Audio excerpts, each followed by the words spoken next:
What is going on, Victory Youth crew leaders? Welcome to our Crew Leader Training 101. Whether this is your first time leading a crew or you're jumping back in for another season, we are so pumped that you are here. You see, you're the heart, the hands, and the leaders who make everything we do actually stick for students. Today, we're going to talk about why we do crews, how we lead them well, and how we take them beyond the four walls of the church. So let's dive in today. Let me start with the most important question. Why do we do crews? It's simple, because we as a ministry have to get small. You see, with the size of our ministry, truly connecting with every student feels impossible.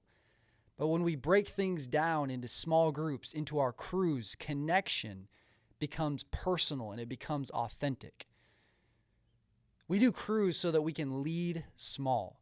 You see, Jesus modeled this perfectly. He spoke to the crowds, but he led 12 disciples. For 3 years, Jesus discipled a small group, and that small group is the greatest small group of all time. Here's the truth. Before crews, as a ministry, we were great at attracting students, but not always great at connecting them. You see, we had huge services, hundreds of salvations, thousands of seeds planted, but not a lot of deep and lasting connection. So what's the solution? The solution is crews. The solution is getting small. It's breaking students into groups of 5 to 8. We call that crews. And you, our crew leaders, are the key to all of it. Here's your job as a crew leader. You care, you love, and you believe. But most importantly, you share. Not just the gospel, but your life, your experience, your testimony. Because God created us for community. Jesus illustrated it. The early church practiced it. And now it's on you and I to continue that mission. So what's your goal in leading a crew? The goal is this: to connect the faith of your few in your crew to a strong community, the community of faith. So I want you to remember the 3 E's. You're here to encourage, to empower, and to equip. If you remember nothing else, remember that: encouraging, empowering, and equipping. So what should crews provide? What should every crew offer? Number 1, a place to connect. You see, 1 Corinthians chapter 9, verse 22 says this: I have become all things to all people, so that by all possible means I might save some. We want to find that common ground. Maybe it's music, maybe it's sports, maybe it's school, or maybe it's Marvel movies. Whatever it is, we want to connect first. Number 2, a place to feel safe. 1 John chapter 3 verse 16 says Jesus laid down his life for us. We should lay down our lives for others. That means this: your crew is a safe space to fail, to struggle, and to ask the hard questions. Students need to believe before they behave. It's your job to make sure that they feel connected, protected, and cared for no matter what. And remember, you're not their peer or their buddy. You're their pastor, their shepherd in this space called crews. Number 3, a place to grow.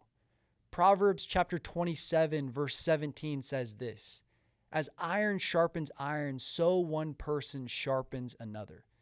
You see, every student has a next step that they can take. It's your job as a crew leader to help them identify that step and take it. Just simply ask them, where are you at in your relationship with God? Listen to them and lead them to that next step. So here's the breakdown of our crews. For our middle school ministry, 6th and 7th grade, we have crews. And then for our high school ministry, 8th through 12th grade, we have crews. The size of those crews, we want to keep groups between 5 to 8 students, because we've noticed that if we have any more than that, our engagement will drop. So I want to encourage you, if your group gets too big, don't be afraid to split with another leader so that we can keep engagement high. I want to walk you through what a typical crew night looks like. Service is going to start. We'll go into 2 songs of worship, and then we'll transition into a 15 to 20 minute message. Once that sermon ends, we're going to release to our crews by grade. So an example is this: 8th grade would release into a guy's 8th grade crew and a girl's 8th grade crew. There's going to be a time of discussion and crew discussion that's going to last 30 to 45 minutes. And from there, we're going to dismiss students out of service. During your crew breakout, I want to encourage you to use this simple structure. We want to start out with an icebreaker question, maybe 1 to 2 minutes. Then we're going to dive into our actual discussion questions that your campus youth pastor will provide for you. That'll be the meat of the conversation, 15 to 25 minutes. Then we'll always want to end with prayer. And I would encourage you to encourage your students to pray for each other. Then we want to close out our crews with some announcements about what's coming up. And we also want to lead our students in their next steps towards Jesus. I want to give you some tips on leading your crew strong. Number 1 is this: pray for your crew daily and let them know that you're praying for them. I want to encourage you to follow the 80-20 rule. And that is this: that 80% of the talking should come from your students and only 20% should come from you. Start with some icebreakers. Make it fun. Warm the room up. Another thing is this: keep things relevant to the topic or the message. Always bring it back to the main point that's being discussed on that night. Be intentional. You see, you only have 30 to 45 minutes each crew night, so make that time count with your crew. Use the ESPN method, which is this: encourage, share scripture, pray, and give next steps. Ask great questions to your students. Ask general questions, which are questions that anyone can answer. Ask specific questions, which is a direct question to one student. And then ask some questions that bring about provoking thought in your students. Build on those answers and go deeper into discussion. Finally, use silence. It's powerful. Ask the question and wait. Let students wrestle and respond.